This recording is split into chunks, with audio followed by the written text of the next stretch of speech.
Mambo vipi wadau wangu? Karibuni tena. Leo Wajanja Studios tuna kisa kingine cha kufundisha. Usidharau mja. Hapa tunakutana na wadada wawili wa kishua, yani Sesi pamoja na Gigi. Sesi ni yule mrembo anayejiona yeye dunia nzima ni mali yake. Gigi ni mwanamke anayejitambua na mwenye heshima kwa kila mtu.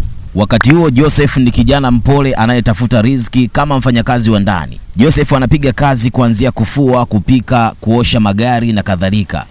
Lakini Sesi anamuona kama takataka tu ya mtaani. Utamwambia nini mtoto wa kishua? Pesa ipo, jeuri ipo. Twende kazi, tuone jeuri ya pesa inavyoweza kukuumbua. Kama bado hujasubscribe, fanya hivyo sasa mwanangu, ili tuendelee kuwa pamoja kwa umoja na kukubali, na ninakutegemea sana kwenye kusapoti kazi.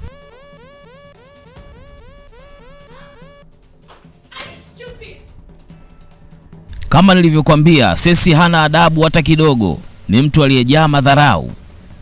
Hebu imagine, anamtupia Joseph nguo kama mbwa na kumwambia kazifue haraka sana hizo nguo.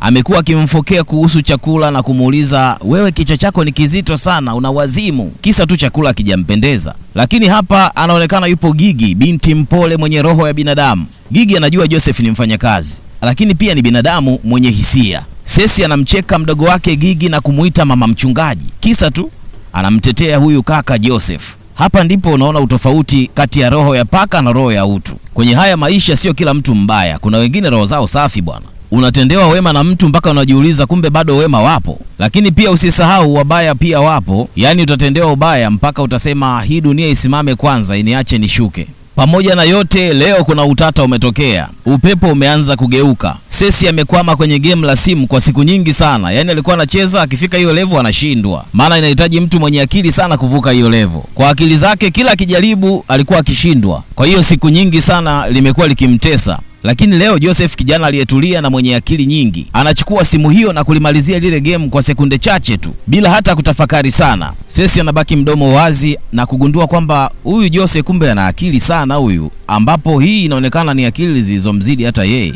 Dharau zinaanza kupungua kidogo, na baada ya hapo anaanza kuvutiwa na uwezo wa Joseph. Lakini kumbuka kwamba wakati Sesi akijiona yeye ndiyo malikia wa urembo, Chris anampa somo la maisha. Leo hii anamfumania Chris akimtongoza mwanamke mwingine live bila chenga. Angalia jeuri aliyomonyesha Chris. Badala ya kuomba radhi, Chris anaanza kumtolea Sesi lugha chafu na kumuita mwanamke mwenye wivu usio na msingi wowote. Hapa Chris anatuonyesha kuwa ukiwa mwanaume usiye na msimamo, hata ukiwa na mwanamke mzuri kama Sesi, bado utatapatapa nje tu.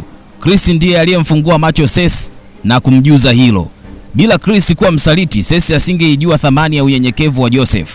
Wakati mwingine adui ndiye anayekuonyesha rafiki wa kweli ni nani. Sesi anaumia sana na anagundua kwamba urembo wake na pesa zake havijamsaidia kupata heshima anayohitaji kutoka kwa mwanaume anayempenda. Ni kwamba ameshafahamu sasa kwamba kumbe ukiwa na fedha, ukiwa na maisha ambayo ni mazuri, lakini bado kuna swala linaitwa utu na kuna swala linaitwa heshima, ambavyo hivi vyote huwezi kuvipata kwa kutumia fedha yako hata kidogo. Unaweza kuwa na pesa ya kununua watu ili waigize kukuheshimu, lakini kuinunua heshima yenyewe, thubutu. Heshima haiuzwi dukani wala hautumii fedha kuipata. Heshima ni hisani kutoka kwa mtu mmoja kwenda kwa mwingine. Kama mtu amechagua kukudharau, kamwe hawezi kukuheshimu hata ukiwa na fedha yako. Zaidi ataigiza kukuheshimu, lakini moyoni mwake anajua anachokifanya. Najua utakuwa umejiuliza kwamba kwa nini Chris anamsaliti mwanamke mzuri kama Sesi. Lakini bahati nzuri jibu unalo mwenyewe. Mwanamke aina hii ya Sesi, hata wewe ungedumu naye ni ngumu sana. Dharau hizi anazozionyesha Sesi ni kwa vile tu anaishi jamii ambayo haina mambo mengi.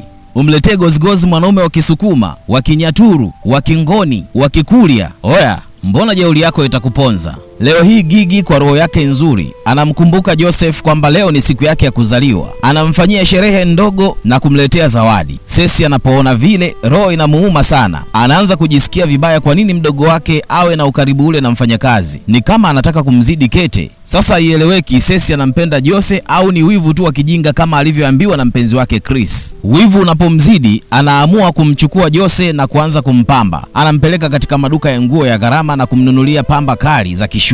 Lakini wadau wangu, labda niwaambie, huyu Sesi hafanyi hivi kwa sababu anampenda Joseph. Nilichogundua, Sesi anafanya kwa sababu hataki kuonekana ameshindwa na mdogo wake. Yaani mdogo wake Gigi anamzidi kete. Kwa hiyo na yeye anajitutumua tu. Haya ni kama mashindano ya siri katika hali ya kumuania Joseph. Tangu mwanzo tunajua mwenye roho nzuri ni Gigi. Huyu mwingine ni mwigizaji tu.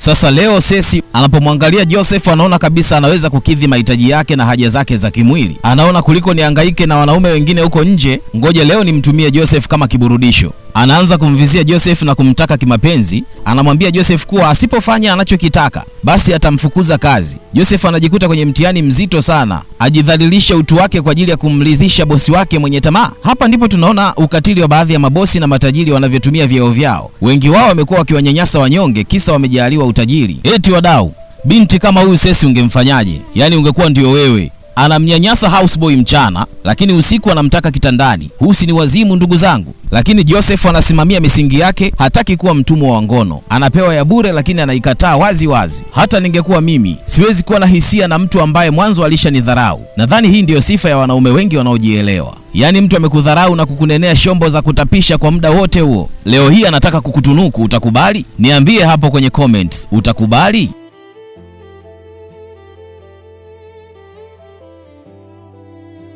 Sasa Joseph amevumilia sana hapa ndani, vitimbi vya kila aina ambavyo amefanyiwa. Leo hii uvumilivu wake umefika mwisho. Anaona hawa madada wawili watakuja washikane maungoni kisa yeye, na Cecy anazidi kumvunjia heshima tu. Kutokana na hayo, Joseph anaamua kufanya maamuzi magumu. Leo hii anachukua virago vyake na kusepa zake.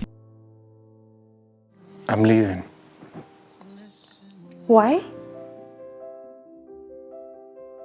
Nyumba inabaki kimya baada ya Jose kuondoka. Cecy na Gigi wanabaki wanatazamana kama mataira. Wanagundua kuwa kumbe bila Joseph maisha yao ni magumu sana hapa ndani, wala hayana mpangilio na amani imetoweka. Pesa zao zote zimeshindwa kumzuia mwanaume mwenye msimamo asiondoke. Bado hili likawa ni somo Joseph amewapa kwamba fedha sio kila kitu. Upendo na utu ndio vinatangulia mbele na kisha mengine yanafuata. Baada ya Joseph kuwaonyesha somo hilo zuri sana ambalo naamini hata wewe limekufundisha, Cecy na Gigi walishindwa kuishi wenyewe. Waliona umuhimu wa Joseph.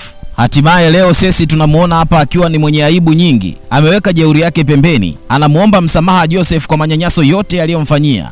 Anakubali kuwa mdogo wake Gigi ndiye anayestahili kuwa na mwanaume huyo, kwa sababu alimpenda tangu akiwa hana kitu. Unaweza ukaona hapa Joseph anavyomtazama Gigi ni macho ya shukrani, macho ya mtu aliyepata amani katikati ya dhoruba. Gigi naye hamtazami Joseph kama mfanyakazi tena. Anamtazama kama mwanaume aliyekamilika. Anamtazama kama mwanaume wa future. Penzi la kweli linazaliwa huku, sio kwenye kadi za Valentine wala maua mengi kama unapelekea nyuki, bali kwenye utu na heshima. Movie inaisha kwa furaha na sisi tunajifunza kitu kimoja: utu ni bora kuliko fedha. Na usimnyanyase mtu kwa sababu leo unamlipa mshahara, huwezi kujua kesho yake. Usisahau Mungu pia anagawa kwa wote, lakini pia anaweza kukunyang'anya pale anapoona ustahili. Kwa hiyo utu kwanza, heshima kwa wote ndio jambo la msingi kweli kweli. Hilo ndilo funzo ambalo tumelipata sote kwenye movie hii. Asante sana kama umekuwa pamoja nami. Usiwe mbali na familia hii ya Wajanja Studios. Kwa kubonyeza subscribe utakuwa umefanya la maana sana. Kisha like na kucomment hapo kwa ajili ya maoni, na movie nyingine nyingi nzuri na za kijanja zitakuwa zikikufikia kupitia hapa hapa Wajanja Studios. Mimi ni Lungu TZ, asante sana, pamoja sana.